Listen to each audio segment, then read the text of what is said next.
皆さんはジョージアという国をご存知でしょうか。ロシアやトルコに挟まれた小さな国で、面積は北海道よりも一回り小さい約7万平方キロメートル。生ける最古の言語とも言われる独特なジョージア語を使い、独自の文化を発展させてきたユニークな国です。今回はそんなジョージアに行ってきました。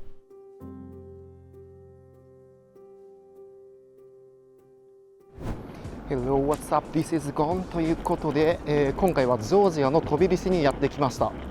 聞きなじみが、ない方も多いと思うんですけど、もともとはグルジアって呼ばれてた国で、ロシア語の読みのグルジアから、英語読みのジョージアに正式に国名が変更された国ですね。何年か前に海外移住をしている方たちの界隈でジョージアがめちゃくちゃ人気だったんですけど、近年そのウクライナ問題の影響で、物価がかなり上がっているっていう影響もあってちょっと陰りが見えてるみたいですね。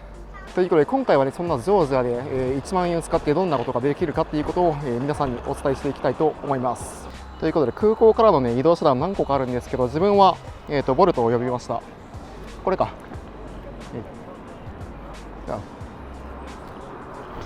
空港から25ラリで市内に向かうことができます。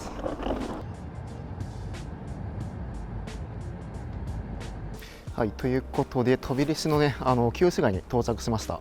とりあえず荷物があるんで、ホテルの方にチェックインしていきたいと思います。現在泊まっている通りこんな感じで、ホテルはこの建物の中に入ってます。ここの、3階ですね。ということで今回泊まるホテルはこんな感じですね。ダブルベッドがあって作業台もしっかりとある部屋になっています。これ1泊約4400円ぐらいですね。しっかりとこんな感じでくつろげるスペースもあって、おしゃれな振り子時計もありますね。ダブルベッドの奥にはこんな感じで棚もあるんで長期滞在も余裕そうですね。バスルームはこんな感じ。清潔感抜群のシャワールームになってます。最近は固定式のシャワーが多かったんで、この可動式のシャワーなのはかなり嬉しいですね。トイレも清潔感抜群。これの水圧チェック。いいですね。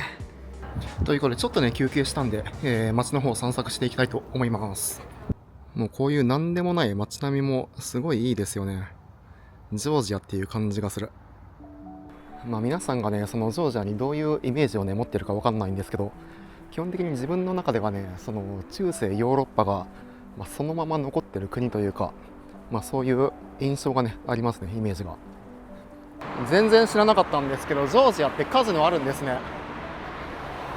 旧市街のど真ん中にそこそこ大きいカジノがありました。でこちらの面白いデザインの橋が、平和の橋っていう橋なんですけど、鋼とガラスでできた、有名な歩道橋らしいです。歩道橋の上歩いてみるとこんな感じですね。デザイン性がすげえ。歩道橋の上から眺める景色もいいですね。こことかすごい映えスポットじゃない？そういうインスタ用の写真とか撮ってる人はここすごいいいと思います。いい感じのポートレートが撮れそう。いやー、いい景色。あのバルーンは飛ぶのかな。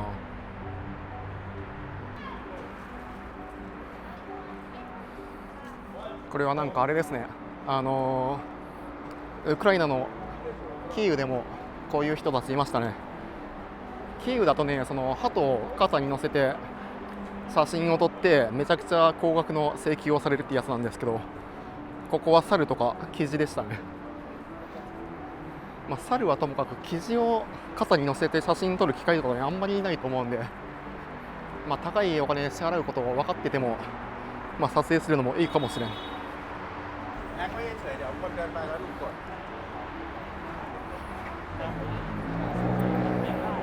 ここは有名な観光地っぽいんで、団体の、ツアー客とかもいますね。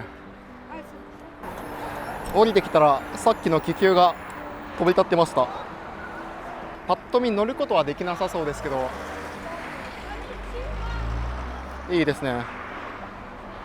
いや正直来た瞬間からジョージア結構好きですね。これ自然が豊かなのもありますし、こんな感じで、建物もねもうまんま中世ヨーロッパなんで雰囲気が素晴らしい。いいね。こちらの建物はシオニ大聖堂っていう教会らしいです。中世に建てられた、東方正教会の大聖堂ですね。いや中世感が味わえていいですね。そしてこの川のね向こう側にある教会が、メテヒ教会っていう教会ですね。これはグルジア建築で建てられた教会らしいです。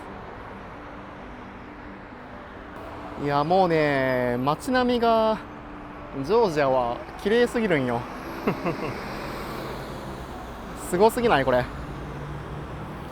正直自分ってベーシックなテンションがね低いタイプの人間なんですけど、多分それでもねこの興奮具合伝わってるからと思います。ジョージアめちゃくちゃいいですよ。来てからまだ数時間しか経ってないですけど、それでもすごいいいなって感じてます。で今崖の上にねなんか城塞みたいなやつが見えると思うんですけど、あれはナリカラ砦って言って、見ての通り崖の上に、そびえ立っている城塞になっています。あの場所には再建された教会があって、だいたい4世紀ぐらいにね建てられたらしいですね。ちょっとした広場なんですけど、ここも雰囲気あっていいですね。この石張りっていうのがいいよね。ジョージアのお土産屋さんって何があるんだろう。こういう系統か、キーホルダーとかマグネットですね。面白いね。ここ黒猫の絵がね全面に描かれたお店なんですけど、店の前には黒猫ちゃんがいますモデルなのかな。いやー雰囲気が素晴らしい。本当にね街中歩いているだけでめちゃくちゃワクワクするというか、なんていうか、皆さんにもこの気持ちを味わってほしい。そしてウォルアート、いやおしゃれだよねこの街並み。どこを歩いてもこんな感じです。こういうのなんか味があっていいですよね。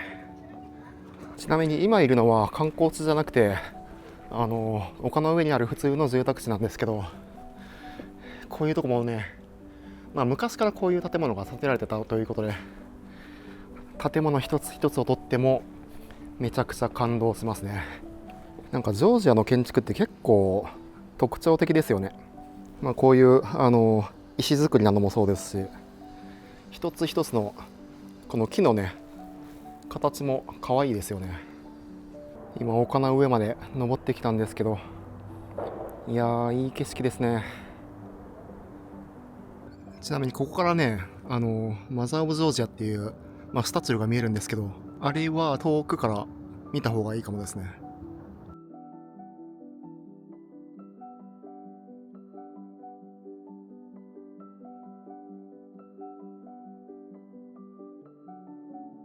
今ドローンの設定してたんですけど、設定してる間に猫ちゃんが来てましたかわいい。猫ちゃんがまた寄ってきたドローンを広げるとも近寄ってくるね。ドローンに興味ある？これかわいいね。ちなみにこれね1匹じゃなくてね2匹いるんですよね。2匹とも来た。おお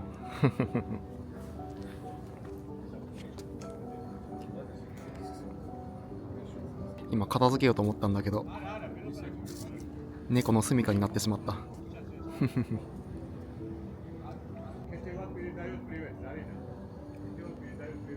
い動くよ動きたいんだけど猫が動いてくれん。今こういう体勢なんで結構きついかもよいしょ、はい立つよ、はい立つよ立つよ、よいしょよいしょよいしょ。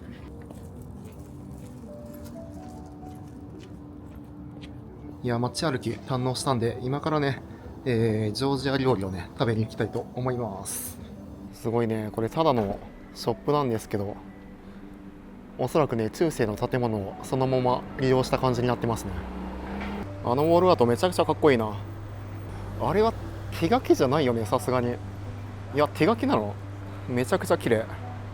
ちなみにジョージアはねジョージア語が使われてるんですけど、このめちゃくちゃ可愛い字体ですねなんだろうね、これどっちかというとそのスリランカとかで使われてるタミル語に似てますね。歩いてたら普通にラーメン屋さんもありましたね。日本語で書かれてる面白いね。で今歩いてるのはガラクションタビズストリートっていうところなんですけど、ここもねなんかおしゃれな通りでいいですね。結構美味しそうなレストランも集まってる場所になってます。ということで歩いてたらね、自由広場っていうところにやってきました。なんかやっぱりね、どことなくウクライナと似てる場所が結構ありますね。ということで今日はこちら、ベリアミノフというお店で食べていきたいと思います。メニューはこんな感じで、写真はないんでちょっとね難易度は高めですね。ハチャプリはこんな感じですね。ハチャプリと、ヒンカリ、大体観光客が頼むやつはここら辺かなと思います。レモネード頼んだらめっちゃでかいの出てきました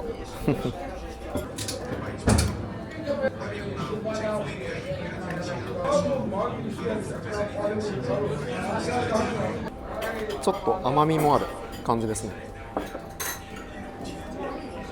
ということで、ヒンカリ到着しました最小でね10個から頼んでくれって言われたんで10個頼みました残したら持って帰ります。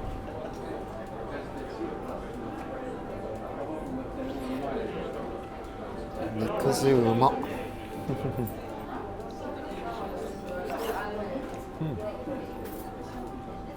これ一応ねそのジョージア風の水餃子なんですけど、どっちかというと小籠包とかの方が近いかもしれないですね。めちゃくちゃ美味しいです。ハチャプリも到着しました。これはチーズ味のやつですね。量がエグすぎるということでハチャプリ食べていきます。チーズがすごいこれチーズが好きな人はね絶対気に入ると思います。めちゃうまですね。全然毎日食べれる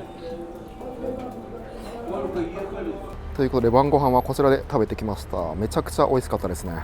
さすがにね一人じゃ全部食べられなかったんで残りはタッパーに入れてもらいました。だいたい半分ですね食べたのは。ヒンカリが10個とハチャプリが、6枚出てきたんですけど、ちょうど半分ずつ食べました。でジョージアの前にいたその、南アフリカとかそういう国では夜って普通に歩くことができないんですけど、ジョージアに関しては、全然治安いいんでこういう風に真っ暗でも普通に歩くことができますね。めちゃくちゃおしゃれ。こういうねウォールアートがジョージアすごい多いんですよね。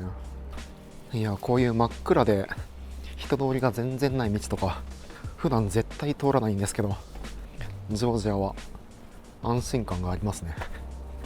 やっぱその移住とか長期滞在とかそういう風になると治安の良さっていうのはかなり大事ですからね。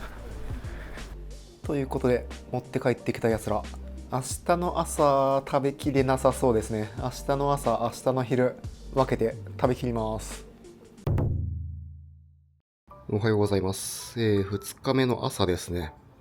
朝なんですけど、起きたらもう2時過ぎてました。いや寝すぎたね。というのもですね、昨日夜帰ってから、パソコンでねノマドワークしてたんで、ちょっとねそれが、朝方まで続いてしまったということで、そこから寝たのでこの時間になっております。で今日もね、いろいろ散策していきたいんですけど、これですよね。また結構ね昨日の晩ご飯の残りがあるんで、これを朝ご飯として食べていきたいかなと。ハチャプリに関してはね1枚だけ昨日の夜中に食べました。正直ねこれ量えぐいんで、これあれば今日中全然過ごせるんですけど、そういうのはちょっとね動画的に面白くないんで、今から、ちょっとねスーパーでも寄ってみようかなと思います。ということでちょっとね今泊まってるところからは、結構歩くんですけど、おそらく飛び出しで、一番でかいスーパーに行ってきたいと思います。で今のところね、だいたい7800円ぐらいホテル代含めて使ってるんですけど、正直ねお金全然使わなくても1日過ごせるんですけど、それだと面白くないと思うんで、いろいろとね、物価調査とかしながら買い物もしていきたいと思います。今歩いてて見つけたんですけど、こういう建物もすごくね、味わい深くていいですね。マジでね、なんというか、一つ一つのこういう通りがね、全部映えスポットなんですよね。で、今から向かうスーパーなんですけど、カルフールっていうお店で、だいたい今自分が泊まっているホテルから、徒歩7分、8分ぐらいで、行けるスーパーになってます。今回からね、結構そのドローン導入してるんで空撮がね増えてると思うんですけど、空からの映像を見るとね、やっぱりこの街中に緑がかなり多いっていうのが分かるかなと思います。面白いですね。こんな感じで街中で路上販売してる本屋さんもありますね。いいですね。ヨーロッパらしくこの花屋さんがねずーっと並んでる通りがありました。基本的にね、こっちの人たちってその女性に会う時に絶対に花をプレゼントするっていう文化もあるんで、そういうのもねいいですよね。ということで到着しました。こちらが、カルフールっていうスーパーが入ってる、建物らしいですね。でこの建物の前にね、面白いことにこのおばちゃんたちが露店をやってます。こういうのは、ね、結構そのロシアとかでもよく見る光景ですね。まず分かりやすいのがこのバナナですね。1房、4ラリなんでだいたい200円ぐらいです。パンコーナーはね、正直結構高いですね。3.5 ラリぐらい、150円前後。ハチャプリも売ってるんだ。でも小さいサイズは3ラリとかだからありますね。なんかこういう普通のパンは安いですね。0.45 ラリ、だいたい20円ぐらいですね。寿司コーナーもありましたね。だいたい10ラリから15ラリぐらい、そこそこするね。600円ぐらいしますね。イクラのパックも売ってました。だいたい18ラリ前後です。1個買っていこうかな。いつもお世話になる飲むヨーグルト、だいたい 2.3 ラリから、3ラリ程度ですね。100円ちょっとぐらいする感じになります。こういうソーセージをね普段買わないから全然値段帯わかんないんですけど、こんぐらいのサイズで、だいたい 4.8 ラリ前後が多いですね。高いやつは6ラリ以上します。ちょっとねさすがに種類は分かんないんですけど、卵10パックセットでだいたい5ラリから、5.75 ラリとかそんぐらいですね。500のジュース、空港めちゃくちゃ高かったんで心配したんですけど、スーパーだと 1.45 ラリですね。100円未満、スーパー、日本のスーパーと同じですね。スナックコーナー、このサイズのレーズが、3ラリ、これは結構安めかな。なんか他のヨーロッパの国と比べるとだいぶ安めな感じがしますね。ドリトスも3ラリです。いや、ということで今ねスーパーレジに並んでたんですけど、レジ並んでる時に財布を忘れてることに気づいて、そのまま帰ってきました。今から財布取りに戻ります。ということで財布を取りに戻りましょう。片道8分ぐらいかかるんで、結局2往復することになるんで32分か運動になっていいですね。ということで無事財布をねゲットしてきました。いやー、スーパーのおばさんにね財布忘れたから荷物取っててもらえるかって言って荷物預けてきたんですけど、あれは取ってもらえるのかな。基本的にねこういう感じで買い物中の荷物を預けた場合ってもうそのまま戻されることが多い気がしますね。帰ってくる保証がねないから当然っちゃ当然なんですけど、もう一回あれをかき集めるのがちょっと大変だ。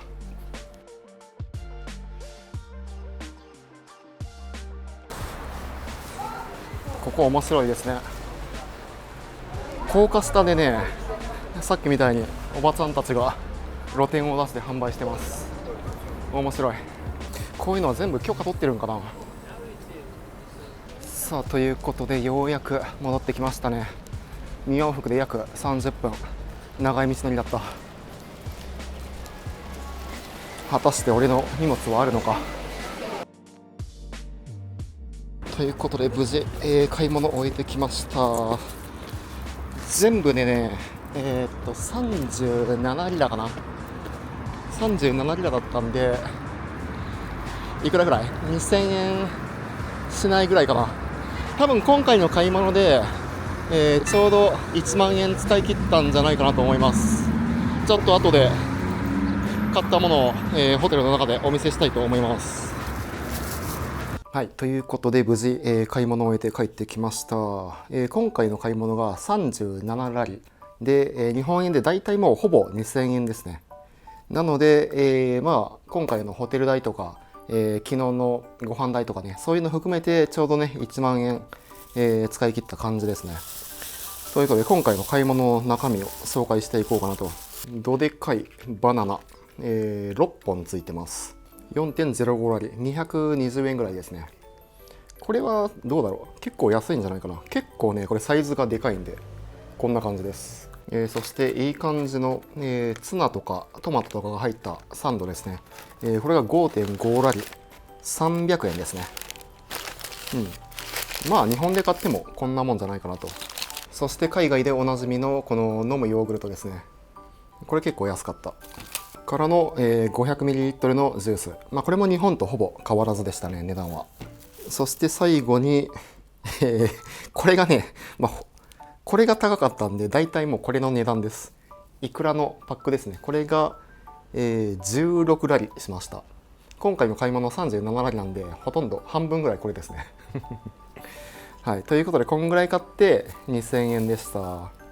イクラがね、だいたい900円ぐらい占めてるんで、これを除いたらね、1100円ぐらいで買い物できてる感じですね。ということでね、物価の方、皆さん想像と比べてどうでしたかね。